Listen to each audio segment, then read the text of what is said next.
Okay, we've just pulled up to the Easington Lane cemetery, and we're going to go in and look at the gravestones. So here it is. Okay, we found Granddad and Grandma's grave here. Well, that was already on, you see. But we had, also mine. Still in pretty good shape.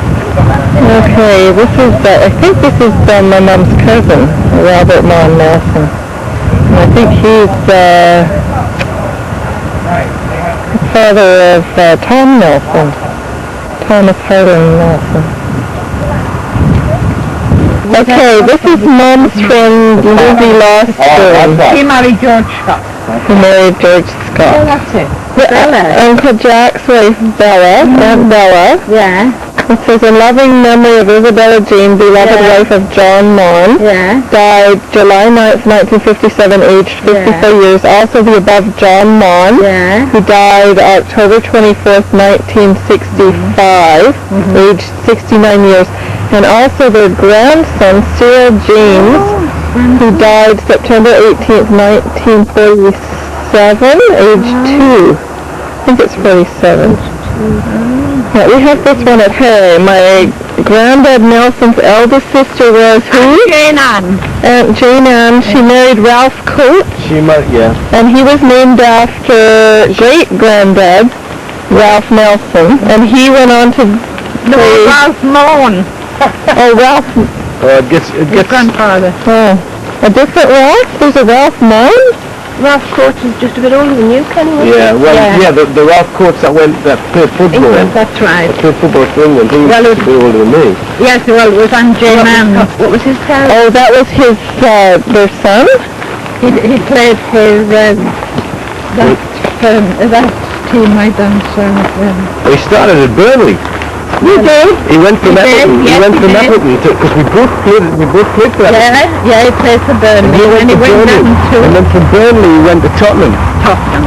Tottenham Hospital. He still lives down there. I'm trying to think.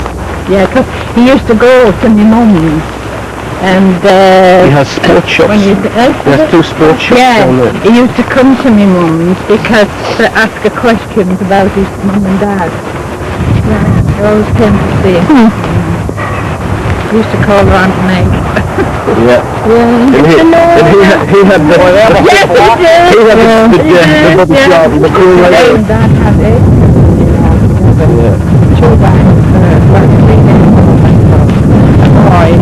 Oh, they would have been buried here because I have the receipt. That's right, you have. And it was Easington Lane Cemetery. That's right, yeah. Cost a shilling or something to register them or get them buried.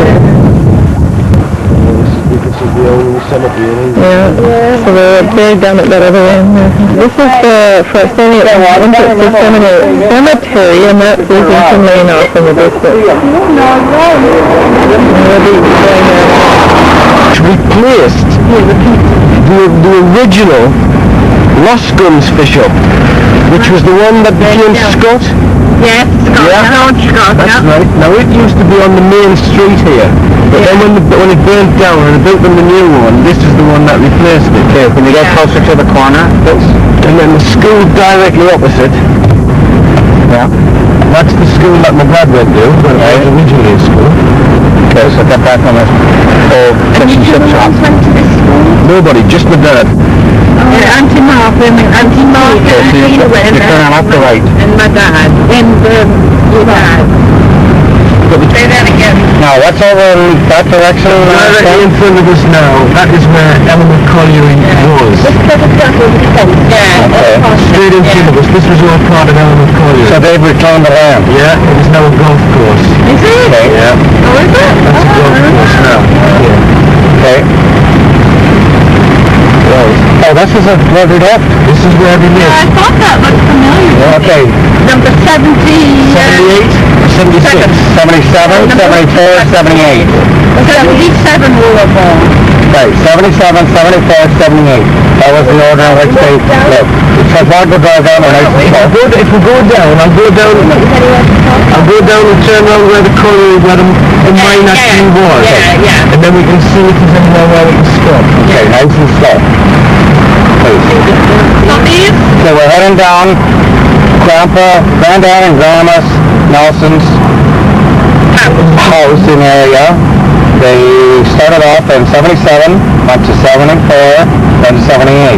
Now that's all these houses. I gotta go nice and slow here.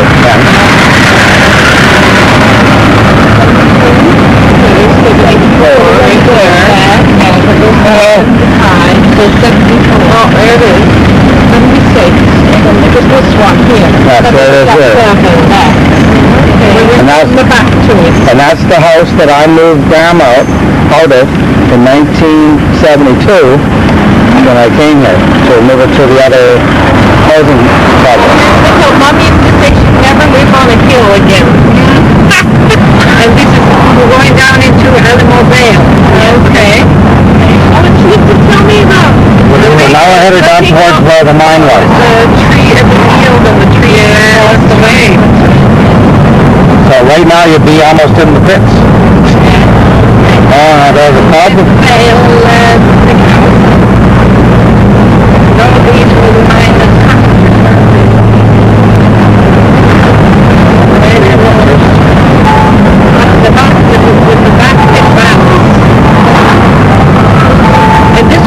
From Jay's Cream Man. well, I'm sure Rosie used to work.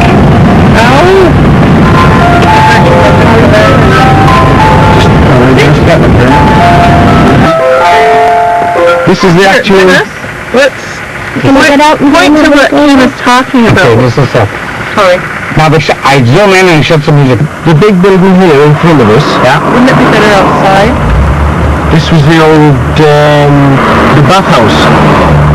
Oh, this is where the miners came and this is where this is where they went home. I remember them building that when they first opened. Did they mostly walk to work? Yeah, because most of the people who worked here in those days lived in Easington Lane. Yeah. So they were within walking distance. Yeah. So you'd probably see them all in the morning. You see them with the change of lunch kits. Yeah, you saw them with the change of shift. Early shift, Carrying their lunch kits. Leopard boots, Well, the first shift then at this particular mine was 3 o'clock. First shift was a 3 o'clock start. It varied slightly from mine to mine, but this was a 3 o'clock start. Oh, higher up! I was 3 months old when we moved to Windermere Avenue. Just on this side of the bathhouse. That was where the first aid centres were. That's where anyone who was involved in an accident they were brought out into the little first aid centre. This is a view from where the mine used to be. If you look off to there, you can see the houses where they lived, and they'd walk up and down here and at shift time. This used to be the entrance to what was the mine complex, and behind this wall here was a great big pond, and that's where all the water which ran from the bathhouse, which was just over there, the water would all run into this big pond in here. It used to be pretty smelly and horrible. And every mine had 2 shafts, and the 2 shafts were mounted here and here. As you can see, there's nothing left of it now. It's totally removed.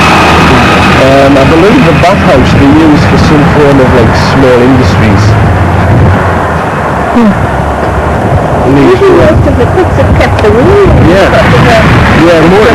Most mines have kept the actual wheel from one of the shafts, right?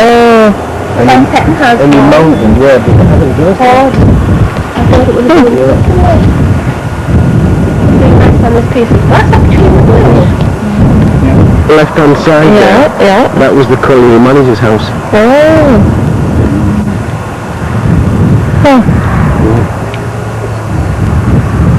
That would have been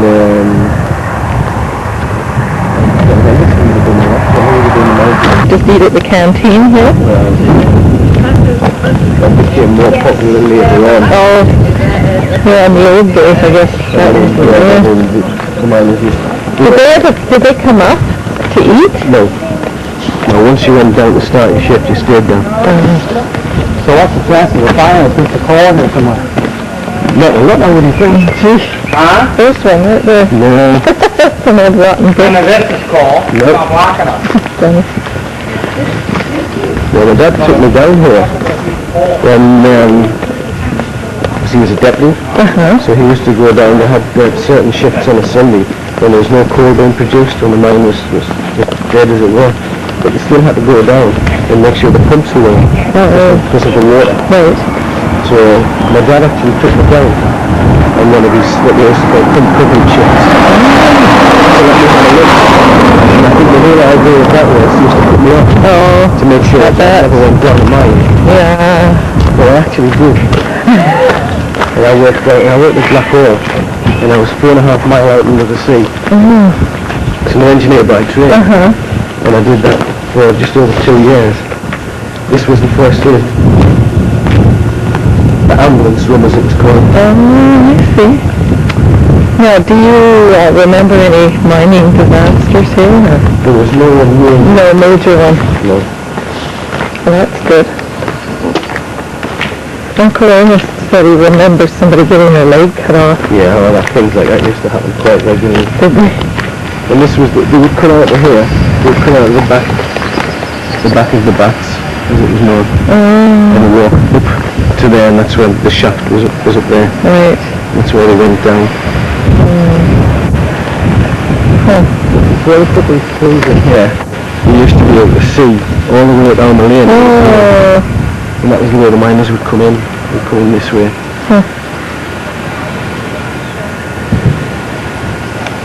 But it's changed a lot. yeah. It was to find work for the guys who lost their jobs and the younger people who were coming on. So we tried to start little engineering places. And that's what happened here. And it didn't work. It didn't work. So after that, when the mines closed, leveled them. And it was all landscapes. It was all made to look really, really nice. And some of them really are. They did a nice job. That should be what happens. Yeah. Well, I imagine when we go to Beamish, we'll get a better idea of how the mines work. Yeah. Well, when you go to Beamish, the mine that they have there is a drift mine. The difference between a drift mine, you walk into it. Oh, I see. The deep mine, you go down the shaft. The deep mines that I worked, this was a big mine. Okay. You went down the shaft. You couldn't have a drift in that far. You had to walk too far. So they did them deep mines. Yeah. Back there? No. Well, Kenneth, the dad's had an allotment over here. That's right. What's an allotment? He kept about 80 homes. For farm. Right. Oh, yeah. Yeah, like a little... And I had to come down the field at the back of the house, down the field, over a little street, and then up a bank and onto there. And there's a cop behind there. He pecked him because he was going to the rescue. He was on the bus and he thought, oh, I feel a bit, you know. Anyway, he started sucking a poultry he always kept in his pockets, and he didn't do it so bad, but when he came back, he went straight back, and it come up like that. Oh, no. So he had to come every day for What's been a cockerel? a cockerel. I mean, that was the thing about all these, like the mines, you know, the ambulance runs, as they called them. Yes, it was there for the mine. It was there for accidents and all that. Yeah, they did. Like if the kids fell down and they put themselves, you know, they'd never come down with these stitches. Were the houses, like, owned by the mine, like these houses here, were they been owned by the mine? By the mine. Yeah. All these, just these. Top ones. Well, our farm that was originally owned by That's Roxy. mine, yeah. Was it? That was owned by Warehouses. Because when we got pitfalls, they put cabs on. Yeah. It was like two houses, one house at the front, one house at the back. that's right, back to back. And they had a shared passageway and Yeah. bring you down into the field behind. Oh, yeah. And that field was even down the court.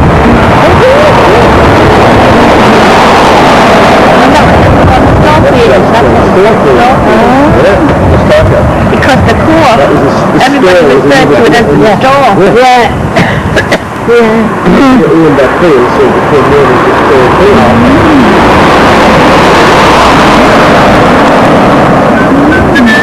You put a dirty end and a clean end. When you come in with your clean clothes on, you obviously go into the clean end, you take all your clothes off, you put them in a locker, you go from there, go into the dirty end, you put your work clothes on. You go to work. You come out into the dirty end, put your dirty clothes back into the locker, have a shower, go back into the clean end, put your clean clothes on. So in Black Hall, we were constantly working in salty water, and we used to have warm air going through all the time. So we used to come out with orange overalls, and we used to come out with them soaking wet, hanging them up, couple of hangers, hanging them up, and when you came back for your next shift, they were white, with the salt. They were just like a board, and you had to break them up. You think certain things don't register. But after a while, you start to notice things. You're so vulnerable. Yeah, you're travelling in and out of the same district every day. Now, in the olden days, the roads were all held up with wooden props. A wooden prop. And as the weight of the roof came onto the prop, it would creak. And that's what the miners used to say. The wood used to talk to them. That's right. And it would, and they knew then, because the weight was coming on, and the timbers would creak, and they used to say, it's talking to me, and it's telling them, the weight's coming on, the roof's coming down, it's moving. And then that was replaced with steel props.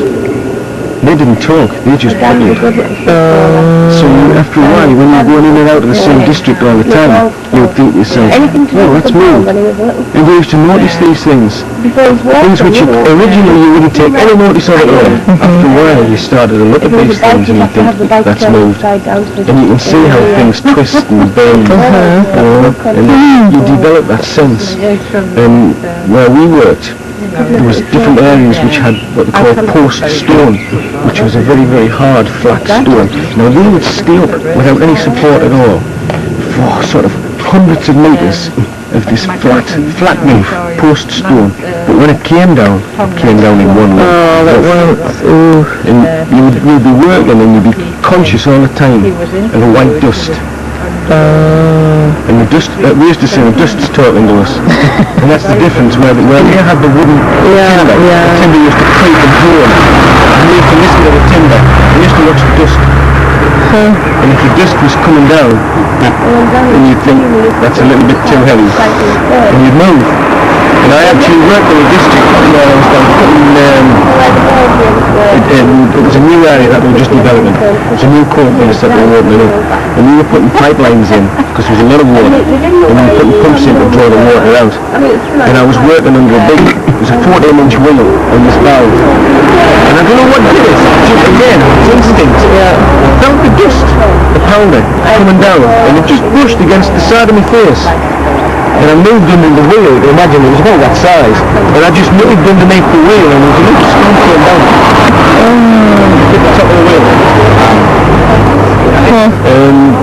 You just, you think, well, that's why I moved. But, everybody worked together. I've worked in quite a few different places, but mine's, it's different. It's really different. It's fantastic. Everybody works together.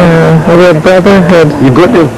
You've got to. You depend on the man that working next to you. And he depends on you. My dad tried to turn me off. He tried to put me off it, but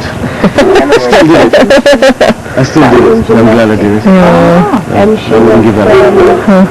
It's a lasting memory, that. It's one of the things that we have in common, I suppose. He was an athlete. He was a tremendous athlete. So I took after him. I did a lot of athletics when I was younger, when I started to play football. And I've shared his experiences in the mines. That's really well. It's a big part of our heritage. Tell me, if I grow a beard, well, we look like brothers. Well, if you lost a little weight, maybe. You're both about 2 of him. Good golly, it can't be that much. I'll try hard to put it there. What do you weigh? 10, 11 stone? He's another big boy. About 11 stone. Okay. This is Uncle Bobby's old house. what I remember most about this, when I came here in 72, is that Mom and I had just flown 7.5 hours from Canada. We visited for about 4 to 5 hours in London. Then we caught the train, and there was a work to rule. The railroad was work to rule. It took 12.5 hours. Two of us on the side. Behind the car. Now, what was it you said before, that every coal miner got so much free coal? Every miner had an allocation of coal. And they would get so many tons per year. And that was divided into 12, and they would get 12 drops. And they would just drop on the roadside, and you had to carry it in. Would anybody... You better get it in there fast, or somebody comes steal it, I guess. Yeah. You have to use the shovel with it, you know. The bike, And I used to have to do that. Bag in there? Or somebody had I'd take my dog over, and he used to say, when you let go down the cliff or journey, he said, when it's ready. This is the school in Easington Lane where my mom went to school, and Auntie Rose and Auntie Mary. The Easington Lane Primary School. There's a rear section with an adjoining corridor. So you've got in the middle, like in the middle section, right, is for the first intake, or it was, kindergarten. Yeah. So I would have gone to this school. Alongside there. And then when you moved it into what I call the junior school, which was like the second school, that was this side. And how old? What day? That would be up to the age of 11. And when did it start? From 7? Yeah. And then the other part was from kindergarten. The one on the other side, that was from 11 years onwards, which was like the senior school. 11 to leaving age, which was 15 years. And what was the first age of this other area? The one in the middle, that would be 5? Yeah. So age 11, 12. Nearly 5 to 7. Oh, okay. So there's a possibility that I went to this school when we came here in 1955. Yeah. Because I went to school for 3 or 4 months. It was in this one. But you would have done the section in the middle. Right. It's been like a horseshoe. So you would have done the bit that's right in the middle. Is the Bronx? Yeah, I do. Oh my gosh. What is it? This is the Bronx of Easington Lane.